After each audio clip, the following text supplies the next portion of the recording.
salaataa walitti qabanii salaatni walitti qabaniitiin salaatuun eeyyamamu kam fa'a? Akkasumas ahkaama akkamii qaba? Yeroo akkamii salaata walitti qabaniitiin salaatuun namaaf eeyyamama?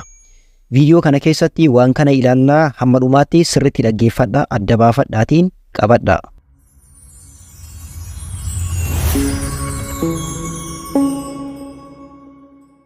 بسم الله الرحمن الرحيم الحمد لله رب العالمين الصلاة والسلام على رسول الله صلى الله عليه وسلم السلام عليكم ورحمة الله وبركاته صلاة ولتك أباني صلاة يوكان عربي فان صلاة جمعي قوچو كجدمو صلاة جمعي قوچو جچوني مال جچو را كجد وعيلالو صلاة جمعي قوچو جچون صلاة لما كولتك أبون نماف أي يمامو يرو جلقبا كيستي يوكا يروت أمورا كيستي صلاة سن لما walitti qabaniitiin salaatuudha jechuudha.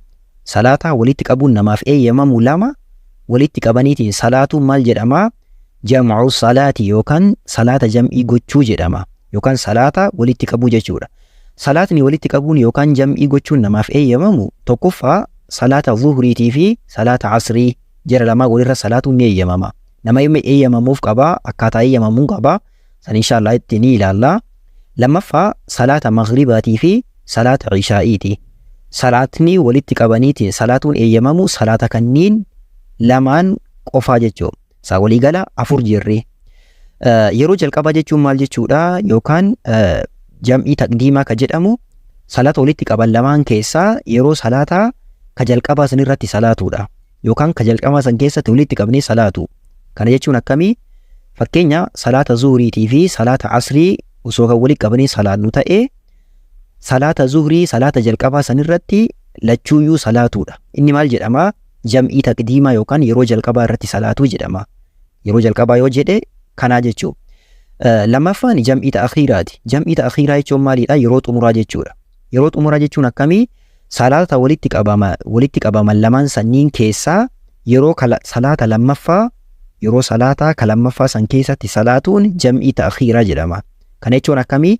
Fakkeenya namni tokko dhimmaaf jecha salaata zuhriitii fi salaata asrii osoo walitti qabee kan salaatu ta'e yeroo salaata asrii irratti salaata lamaan salaatuun maal jedhama? Jam'ii ta'akhiiraa yookaan yeroo xumuraa irratti salaatuu jedhama jechuudha. Wantoota kanniin akkanatti hubatuu qabna. Bal'inaan ni ilaalla inshaallah. Eenyuuf eeyyamama? Salaata walitti qabuun eenyuuf eeyyamama? Shari'aan eenyuuf eeyyame?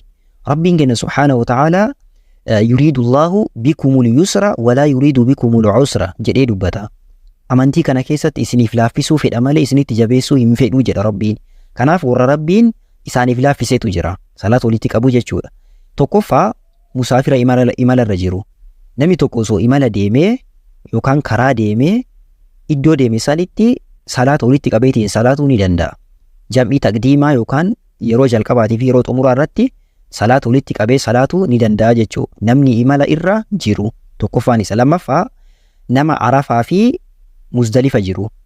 Dalagaa hajjii keessatti namni tokko ka Arafa jiruu fi ka Muzdalifa jiru salaata jam'ii godhee salaatuu ni danda'a. Namni Arafa jiru salaata zuhriitiif salaata asrii jam'ii taqdiimaa yookaan yeroo jalqabaa irratti salaata. Namni Muzdalifa jiru ammoo maal godhaa? Yeroo boodaa yookaan yeroo xumuraa irratti yookaan jam'ii ta'akhiiraa salaata maghribaatii fi ishaa'ii salaataa jechuudha. Akkaataan isaa akkaataa kana. Sadaffaani rooba guddaa nama jiisu kan rakkoon isaa namatti dhufuu danda'u. Yoo roobni akkanaa namatti argame masjidatti jechuudha.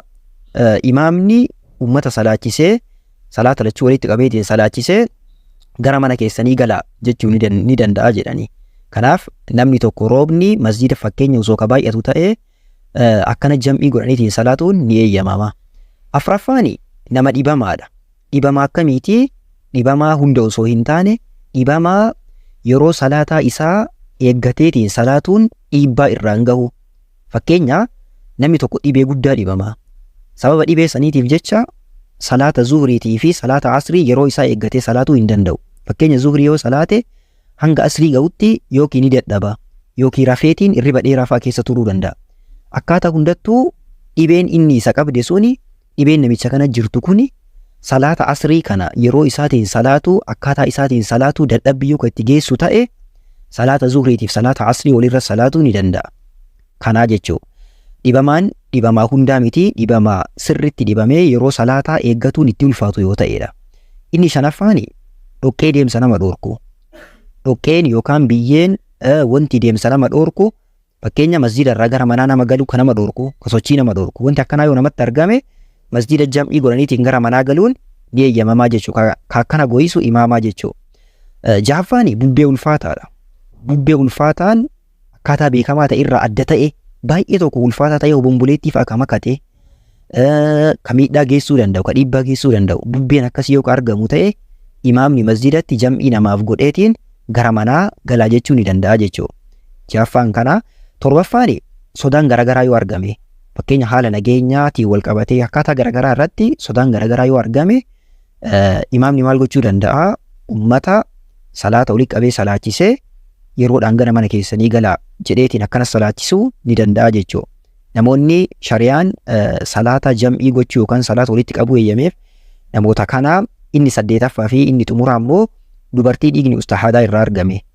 Dhiiga ustahaadaa jechuun dhiiga dubartoota irraa argamuudha. Waa'ee isaa iddoo isaatiitti ilaallee jirra. Akkasii dubartiin tun yoo dhiigni isirraa bahu kun kan isii rakkisu ta'e, kan isii cinqu ta'e salaata walitti qabdee salaatuu ni dandeessii jiran. Akkasuma namni fincaan yeroo baay'ee salisalbahulii kan jedhamu baay'inaan kan irraa argamu. Namni akkasii kunillee salaata jam'ii godhee walitti qabeetiin salaatuu ni danda'a jedhan. Shari'aan namoota 8 kanniiniif salaata walitti qabeetiin salaatuu jam'ii gochuu eeyyameefii jira jechuudha. Akkaataa shari'aan jedheen, haala shari'aan jedheen, ulaagaa shari'aan jedheen namoota kanniiniif eeyyamamaa jechuudha. Ahkaamoota salaata walitti qabuudhaan wal qabatan. Mee inshallah haa ilaallu. Salaata walitti qabuudhaan keessatti ahkaamoota hedduutu jira kan isaan wal qabatan. Tokkoffaa salaata walitti qaban yeroo jalqabaatii fi yeroo xumuraa keessaa yeroo namaa mijateetti salaatani. Namni yeroon jalqabaa isaa mijate yeroo jalqabaa irra salaata. Ulaagaa isaa eeggate. Namni yeroon xumuraa isaa mijate yeroo xumuraa irra salaata yookaan jam'ii ta'akhiiraa godhaa jechuudha. Akkaataa isaa mijateen salaata. Namni imala irra jirullee ta'ee namni kuuwwan illee.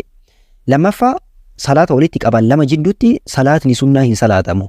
Fakkeenya namni tokko fakkeenya imala irra jiraatee osoo salaata lamaa walitti qabee yookaan salaanni jala dabree osoo fakkeenya salaata lamaa kan walitti qabee kan salaatu ta'e jidduu salaata kanniinii keessatti salaata sunnaa ta'ee salaata biroo salaatuun hin ta'u, hin eeyyamamu jechuudha.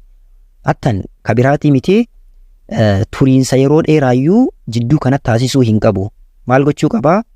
Akkuma salaata kaan xumureen xiqqoo jedheetiin itti ol ka'aa jechuu kaanitti. Salaata sadii jam'ii gochuun hin danda'amu. Tokkoffaa salaata jum'aati. Salaata jum'aa salaata biroo wajjin jam'ii hin godhamu yookaan walitti hin qabamu. Lammaffaa salaata subhiiti. Salaata subhii salaata biroo wajjin walitti qabuun hin danda'amu. Ittaansee salaata asriitii fi salaata magriibaa walirratti jam'ii gochuudha. Dogongora namni hedduun keessa jiru. Salaata asriitii fi salaata magriibaa walirra salaatanii hin ta'u kuni yeroo isaa eeggatamee salaatuu qaba malee asrii fi magriibni walirratti hin salaatamu. Akkasii kanniin walirratti jam'ii gochuu yookaan walitti qabuun hin eeyyamamu, dhoorkamaadha jechuudha. Salaata walitti qabuun barbaadani iqaamaadhaan gargar baasan. Fakkeenya namni tokko salaata zuhriitii fi salaata asrii osoo kan walitti qabee salaatu ta'ee azaana tokkochuma azaanamaa, iqaamaa ammoo zuhriifillee adda iqaamata, asriifillee adda iqaamata. Lamaaniifuu kophaa kophaatti iqaamee salaataa jechuudha. Ahkaamni isaan wal qabatan kanniin fakkaatu. Akkasumas dabalataan sababaa isaa ka shari'aan eeyyame kanaan alatti salaata walitti qabuun fi gabaabsuun illee hin danda'amu.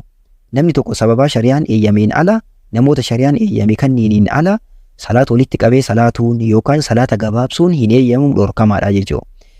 Ahkaamni salaata jam'ii gochuudhaan yookaan walitti qabuudhaan wal qabatu kana fakkaata. Barnoota salaataa keenya akkuma itti fufneetti jirra. Namni barnoota diinii keessanii haala bareedhaan baratu barbaadan yuutuubii Mujaahid Fillah jedhu sabskiraayib gochuudhaan, tiiktookii keenya fooloo gochuudhaan, teelegiraamii irratti ammoo jooyin gootaniitiin barnoota diinii keessanii koota asirratti baradhaa isiniin jedha. Yeroo gaarii isiniif haa ta'u, waan isiniif hin galin koomentii irratti gaafadhaa. Assalaamu alaikum warahmatullaahi wabarakaatuh.